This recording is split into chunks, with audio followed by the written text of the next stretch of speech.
Now, I just got back from one of the most remarkable of all places, the showcase for artificial intelligence and accelerated computing in all of its forms, NVIDIA's GTC conference in San Jose. There I saw so many different companies capitalizing on NVIDIA's software and hardware platform, and they're going to do that regardless of what happens in the Middle East. NVIDIA's stock is hard to understand. More on that later. But what keeps people from missing the big gains in the stock is that it's really at the heart of what's known as the fourth industrial revolution. That's where technology overruns the way we do things, not just companies, but individuals. They can do more with less. They can create all new industries we haven't even imagined yet. They can generate amazing profits for companies that harness AI, whether it be ChatGPT or Anthropic or Gemini, and OpenClaw, something I talked about later in the show. They're a canvas anyone can write on. So I scanned the field for winners. I think Dell's worth buying. This is the company that enterprises are using to connect with NVIDIA. I call it the customer's most sought-after technology and one of the most undervalued stocks in the market. I reiterated Dell as a bullpen stock for the club in today's morning meeting, but only if it retreats a bit from these levels. I like ARM Holdings, which I think will be the big beneficiary from a pivot to using not just its monster GPU architecture, but also its more agile CPUs to help manage these AI agents. They need CPUs. ARM's always been tight with NVIDIA. I think it gets tighter. But most of all, if I didn't own it, I would buy the stock of NVIDIA. I know it can go down maybe 4 or 5 points. Doesn't mean anything. It's small. The tech giant's not hemmed in by Iran. It's not shredded by stagflation fears. Its lack of upside has more to do with the structure of the market. NVIDIA's over-owned right now. That won't matter if all the good things I saw at GTC come to fruition, though. Some stocks may be just too cheap to avoid. The bottom line, NVIDIA is one of the fastest-growing firms with one of the lowest valuations in the entire market, and that's always tempting, even with oil up a few bucks and a recalcitrant Federal Reserve. Something that may matter to the stock short-term, but absolutely doesn't matter to NVIDIA long-term. NVIDIA shares rose 1% on Wednesday after Rosenblatt Securities raised its price target for the chipmaker to $325 from $300 and maintained a buy rating following discussions with management at the company's GTC conference. The firm revised its earnings forecast after studying NVIDIA's artificial intelligence strategy. It now expects more than $1 trillion in combined revenue from the Blackwell and Rubin product families between 2025 and 2027. The company also included new revenue estimates for fiscal 2028, citing forthcoming platforms and product extensions. Rosenblatt increased its revenue projection for fiscal 2028 to $550 billion and projected non-GAAP earnings per share of $13, including stock-based compensation. The new price target is calculated at a valuation multiple of 25 times the forecasted profits. The company emphasized NVIDIA's computing efficiency figures as AI workloads migrate to inference applications. It also anticipates the company's revenue mix to increasingly shift away from large cloud clients as AI usage spreads to corporate and edge environments. Shares rose as CEO Jensen Huang announced that the company is restarting H200 accelerator production for Chinese customers, indicating progress in attempts to resume market shipments. NVIDIA received permission to sell its second-best H20 AI chip in China. Then it was not. It is now.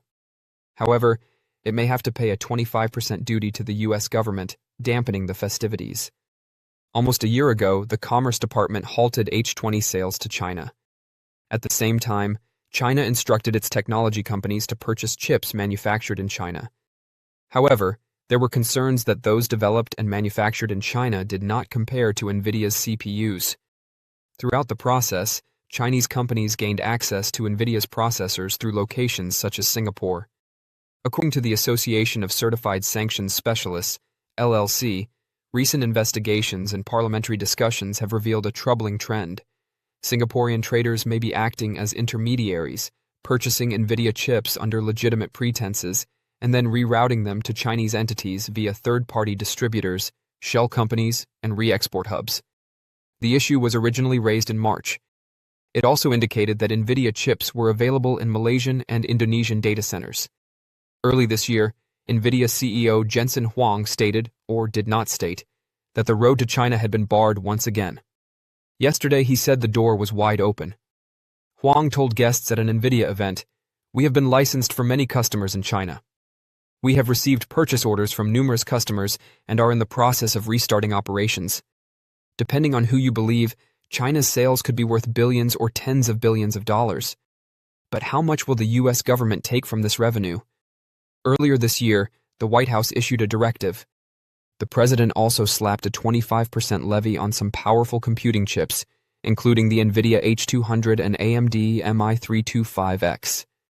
President Trump wrote on Truth Social, "I have advised President Xi of China that the United States will enable Nvidia to ship its H200 equipment to approved clients in China and other countries under conditions that ensure continuing strong national security." President Xi has responded positively. The United States of America will receive $25 per cent. Will the president enforce this or not? Selling chips and receiving full price is one thing. Giving the U.S. government 25% is another option. Nvidia has not confirmed whether the issue is real. If that's the case, the new bargain may not be as wonderful as it appears. Nvidia stock has been trapped in neutral for months, trading in a narrow range despite a torrent of positive news. Investors have been cautious due to concerns about stretched valuations, fading AI hype cycles, and worries about long-term momentum. Quarter after quarter, the company has reported record earnings, aggressively expanded its data center footprint, and even identified a possible $1 trillion revenue opportunity in agentic AI systems that might power autonomous agents and next-generation apps. However, the stock scarcely moved. Following prior indications that Nvidia was discreetly exiting China, the high-stakes bet is now back on the table. With new U.S. and Chinese permits in hand, can restarted H200 sales finally provide the catalyst investors seek? Join our investor community. Hit subscribe and like to get your daily Nvidia stock insights and tutorials delivered. An H200 chip production reversal. Just weeks ago, allegations surfaced that Nvidia had secretly ceased manufacture of its H200 AI accelerators, which are Hopper-based processors designed specifically for the Chinese market. Capacity at contract manufacturer Taiwan Semiconductor Manufacturing was being shifted to the next-generation Vera Rubin platform, fueling speculation that the company had abandoned China because of ongoing regulatory uncertainties. On-again, off-again U.S. export prohibitions and Beijing's own licensing barriers have caused months of standstill, spurring the production change as a pragmatic hedge. This week, the calculus altered substantially. At Nvidia's GTC conference, CEO Jensen Huang announced that the business is restarting H200 manufacture after obtaining both U.S. export permits and Chinese government approvals. Beijing has allowed many customers to acquire the chips, and Nvidia has already received orders. The turnaround is real. Production lines are restarting, potentially resuming shipments that had been halted for nearly a year. China's shrinking role and sudden revival. China was formerly a cornerstone of Nvidia's growth strategy, accounting for up to 20% of total revenue before the trade war. Massive demand from Chinese IT behemoths and hyperscalers drove data center expansion, allowing Nvidia to dominate the worldwide AI accelerator market. However, rising U.S.-China tensions and subsequent export sanctions effectively closed that conduit. Revenue from the region plummeted, requiring the corporation to shift to compliant lower-spec chips and focus elsewhere. Earlier rumors of restarted sales have regularly evaporated, producing little more than headlines and brief stock increases. This time feels different. With explicit authorization from multiple Chinese clients and confirmed purchases, analysts see a route to considerable revenue reacceleration. Even small H200 volumes, priced in the tens of thousands per unit, may contribute hundreds of millions in quarterly data center sales, providing a substantial counterweight to any slowing in U.S. or European demand. Restarting H200 sales reopens a profitable channel at a vital point. While Vera Rubin and future architectures remain the long-term growth engines, the immediate revenue boost from H200 may help Nvidia maintain its rapid data center growth pace. It also indicates increased geopolitical flexibility, as both Washington and Beijing appear willing to carve out minor business concessions amid broader tensions. For Nvidia's ecosystem partners, the move restores access to proven, high-performance hardware without the need for next-generation platforms. What was the result? A hypothetical bridge that maintains velocity while Rubin ramps. This Chinese rebound is certainly good for Nvidia's fundamentals. It might convert into real, incremental revenue, strengthening an already dominant position in AI infrastructure. However, the key question remains, will it move the stock? History suggests skepticism. Past triggers, including as earnings beating, enormous AI TAM predictions, and even earlier China resumption speculations, have failed to break Nvidia's recent sideways trend. With AI weariness setting in and valuation multiples remaining high, investors may see this as just another data point rather than a dramatic shift. Unless supported by ongoing order flow and margin expansion, shares may stay range-bound while waiting for more evidence that AI demand remains unquenchable. For the time being, the China bet is back on, but the stock may require more than one market to completely break free. While international crises make headlines and cause initial volatility, equities often have a remarkable ability to look ahead and move on. Investors are naturally concerned about the current escalation in the Iran war, which has included U.S. and Israeli strikes, disruptions in the Strait of Hormuz, and oil price hikes. However, the S&P 500 has fallen just roughly 3% since the heightened tensions began, a rather subdued reaction compared to previous crises. History demonstrates that markets usually absorb such shocks swiftly, returning within weeks or months if no chronic energy crisis occurs. With oil prices already falling and good seasonal patterns on the horizon, we believe the risk-off phase is just transitory. Following a slow start to the year, technology is poised to seize the lead as fundamentals reassert themselves. Historical precedent points to a bullish outlook. The pattern is well established.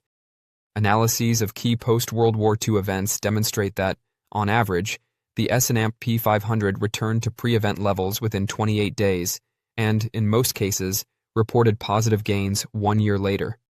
Geopolitical shocks typically create sharp but brief pullbacks, particularly when the underlying economy remains sturdy. In the current episode, the market's calm is due to multiple stabilizing factors. Diversified global supply chains have restricted the impact of oil disruptions, central banks have signaled policy flexibility, and corporate earnings have proven to be surprisingly resilient. This resiliency reminds us that investors frequently price in worst-case scenarios early on, only to adjust as reality becomes less severe. And there were some positives over the weekend. According to media reports, several tankers successfully transited the Strait of Hormuz, providing a glimmer of hope and pushing oil prices lower. President Trump also asked allies to aid the U.S. in disrupting Iran's blockade of the strait. Looking ahead, multiple factors point to a possible resurgence. Strong seasonality is upon us as markets enter the second half of March, and the S&P 500's performance in April is attractive from a historical standpoint. Tax refunds are approximately 10 and 11% larger than last year, injecting billions of dollars in liquidity, which normally enhances consumer spending and risk appetite over the March-April period. Nvidia best exemplifies this promise, with recent advancements at the GTC 2026 conference, highlighting why technology may soon lead the recovery. CEO Jensen Huang's keynote speech yesterday focused on revolutionary advancements that extend Nvidia's leadership in AI infrastructure. Partnerships with OpenClaw, Uber for self-driving cars, and Disney strengthen Nvidia's ecosystem reach, while the new Rubin Ultra architecture and AI factory ambitions indicate significant scalability for enterprise AI deployments. Huang predicted that AI chip sales from these platforms would surpass $1 trillion by 2027, demonstrating confidence in long-term demand across data centers, robots, and edge computing. In reality, we'll be short, Huang added. I believe computing demand will be substantially higher than that. Nvidia also unveiled the Vera Rubin Space Module, a platform intended for orbital data centers, geospatial intelligence, and autonomous space operations. The launch of DLSS-5, a next-generation AI-powered rendering solution for RTX 50 series GPUs, promises lifelike images and considerable performance improvements in gaming and professional applications. These upgrades arrive at an appropriate time. After a slow start to 2026, marked by a shift toward defensives, Nvidia's shares have consolidated but remain well supported by fundamentals.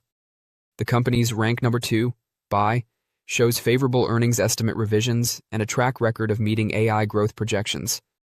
The GTC disclosures present new drivers that may revive investor interest. In our experience, periods of geopolitical noise frequently result in brief value resets in high-quality growth stocks, such as Nvidia, resets for which patient investors have historically been rewarded. Of course, risks persist. Escalation in the Middle East may put additional strain on energy costs and supply systems, and AI investment must continue to yield concrete returns. However, the overall picture appears positive. Corporate balance sheets are healthy, Productivity improvements from AI are beginning to emerge in surveys and early data, and seasonal patterns point to a spring lift. Bottom line, markets rarely move in straight lines, and global events put our willpower to the test. However, based on history and present fundamentals, this Iran-related volatility is most likely just another chapter in a lengthy trend of markets looking past disputes. As we enter the usually favorable March-April period, technology, particularly Nvidia, seems prepared to reclaim the spotlight. In our opinion, the current stop may ultimately serve as the foundation for the next leg of the AI-driven cycle. Don't forget to share your thoughts and experiences in the comments below. Your input helps create a more knowledgeable community where we can all learn and grow together in the world of investing. Stay up to date with the latest market trends, insights, and key updates by subscribing to Investing Tutorial. We're here to help you make smarter investment decisions and stay ahead of the curve.